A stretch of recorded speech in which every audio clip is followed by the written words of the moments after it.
This is the new section that we just moved into. Our pharmacy, when I opened, I knew, as far as the quality goes, that I wanted to be accredited by this new national board. It's called the Pharmacy Compounding Accreditation Board. And they set standards. And if a pharmacy wants to be accredited, you volunteer, you say that you're going to abide by the standards and the principles, and a survey, we fly a surveyor in. It's fairly expensive to have done. It's very time consuming for our staff. We meet every Monday morning, and my father is like out and he's pacing because the phone's ringing and maybe somebody's coming in, and our staff is back in the conference room an hour and a half going everything. How do we make our capsules better? How do we make our creams better? That's all part of this PCAB accreditation. It's part of us saying to the community that we volunteer to do the best we can according to these standards.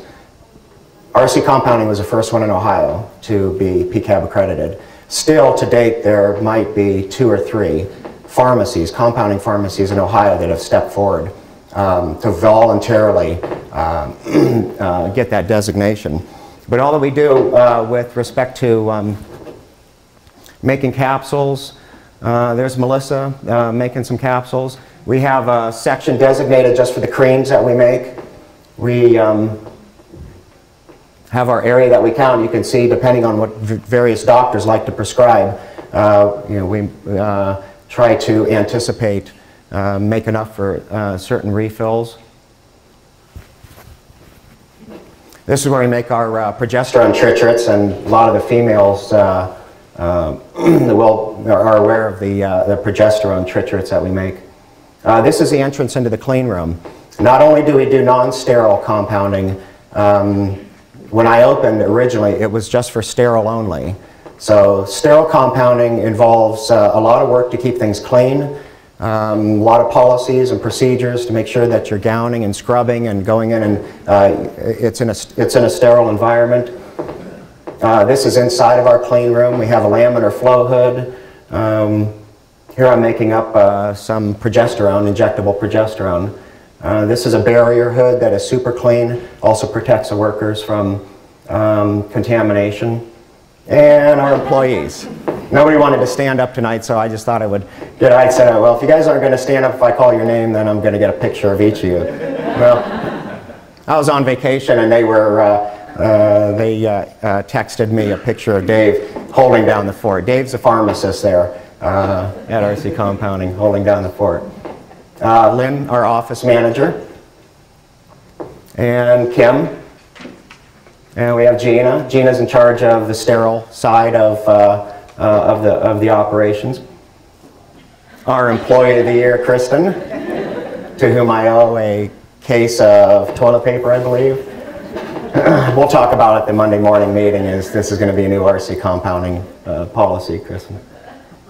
Leslie is our data entry. All the orders that we get, pretty much they all come phone or fax, and Leslie types them all in. Leslie is also the owner of Timber, who is a national dock diving. Now here is Timber. I don't know if you can see Timber there. Timber is right about at 6 feet. Timber is going to make it out of the picture here to 22 feet. And that was the length that I thought this one was great. We're going to talk about testosterone later. Melissa, who doesn't like a picture taken. So that was the best I could do. My son Raymond on the right, and Louie. And my daughter Sarah, and she's on the right, and her best friend Gianna. You can't get a picture just of Sarah. They're always together. So. And I'm very excited to announce this is the latest addition to our staff, a pharmacist. And that is a huge, huge hurdle for RC Compounding, huge. Not only might I be able to spend a little more time at home, but it's going to allow me hopefully to focus on some of the things that I like to do, interaction with the patients. What we're going to talk about tonight is very complicated. A lot of that complication has got to rest on the individual. You will not be able to overwhelm any particular company or pharmacist with all the different things that are involved in this. And hopefully by what I explained here tonight, you'll have a better understanding to allow you to kind of manage some of these things. But with the addition of John, it's really going to free up some of my time to pursue some of those areas of what we're doing that I think are so important. My mother, Irene, she's a retired cardiovascular nurse. So happy to have her making capsules and doing all that she does in the pharmacy. Mr. C, my father, Keith, drives, I don't know, 1,000 miles a week. And like I said, our customers are in Cleveland and Columbus and Toledo and Sandusky and all around Akron and Canton. And my father's in every morning getting the flags out and making the coffee. And my student Lauren from Omaha Northern University, who helped me put my PowerPoint together. I want to thank her for that. And my wife Lori, she's our bookkeeper, teaches math at Youngstown State University. And I appreciate her for all of her patience and support throughout all this. Okay, October. Nobody needs to be reminded that October is Breast Cancer Awareness Month. Females are difficult in the two sections of what I want to talk about tonight. Females are difficult. You're talking about 4 or 5 different hormones that throughout the month are up and down, up and down. Males, guys, I hate to say it, but you're pretty straightforward and pretty easy. It's just about testosterone. Females, you got a little bit of testosterone. Estrogen is your primary concern because it is your equivalent of testosterone, but estrogen is like testosterone on steroids, if you can look at it that way. Estrogen is much more powerful of a stimulant than testosterone is. But, and then progesterone. It's progesterone that I want to focus on because if we're looking at breast cancer, you cannot do that without looking at progesterone.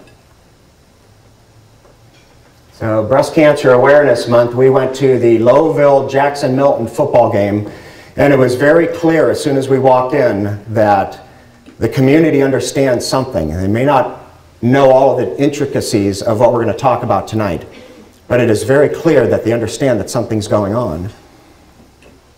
It was a sea of pink, and I don't know if you can appreciate the pink background and the uniforms of the football team there, black with pink lettering, the cheerleaders all in pink, the other players with pink gloves, and it really was touching. And the whole time I'm sitting there and I'm in my head, I'm thinking progesterone. And this is why everybody knows that something's up. 2011, there's going to be 230,000 new cases of invasive breast cancer. There's 58,000 new cases of non-invasive breast cancer. Just as frightening for a female. Total of 288,000 just this year alone. 40,000 women are going to die. 1 in 8 today are going to be diagnosed. That's up from 1 in 11 in 1975. So this trend is continuing to move upward. And part of what we have to look at this evening is why are we seeing this increase? There's over 2 million women currently that have breast cancer in the United States. Our cheerleading staff, 21 or 22 of them, by the time they reach age, if we just level off with where we're at, 3 of these females will develop breast cancer. If the rates continue to climb, it could be 4, it could be 5. Annual spending on research. 2009, $600 million, 2010, $631 million that we have spent on research towards breast cancer. The total cost of the U.S. to our economy is $16.5 billion.